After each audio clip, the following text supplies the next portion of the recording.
Almost every video on YouTube comparing a cyclocross bike to a gravel bike will tell you to buy a gravel bike.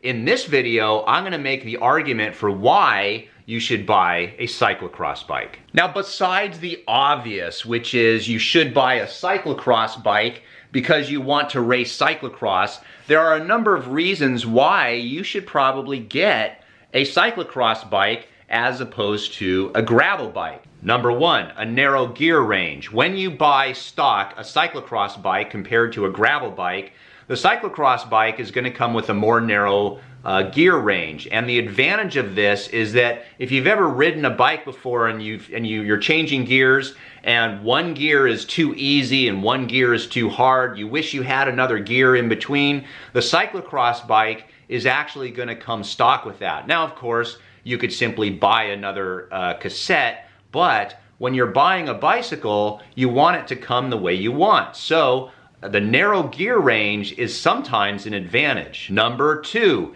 the headset is a little taller than your road bike, but it's not as tall as a gravel bike. Sometimes you get on a gravel bike and you really have to slam the stem and put a narrow rise on it to make it comparable to your road bike.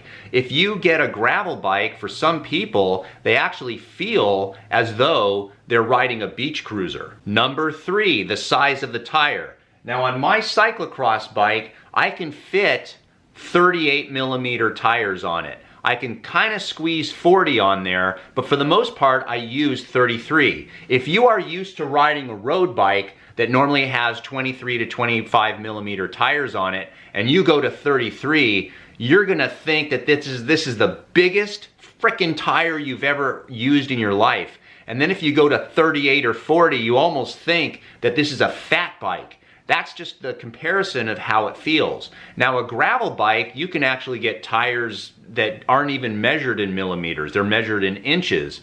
And so the question becomes, do you need a tire that's bigger than 33 or 38 or even 40 millimeters? For the majority of people, unless you're doing extreme mountain biking, you really don't need tires that are bigger than what comes on a cyclocross bike. Number four, a cyclocross bike is going to have a higher bottom bracket. And the advantage of that is if you're trying to bunny hop stuff or you're trying to go over things, a higher bottom bracket actually makes it easier.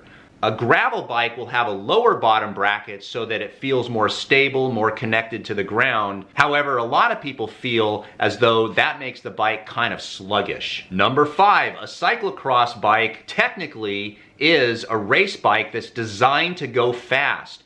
So when you get a cyclocross bike, it really has a lot of the same geometry as a road racing bike. And so the speed with which you feel you're going, it feels more like your road bike. If you were to get a gravel bike, it feels almost like you're driving a Cadillac. And the sixth and final reason why you should get a cyclocross bike rather than a gravel bike is simply because it really is a race bike. You could put road tires on your cyclocross bike and basically it's going to feel like a bike that you can race criteriums with.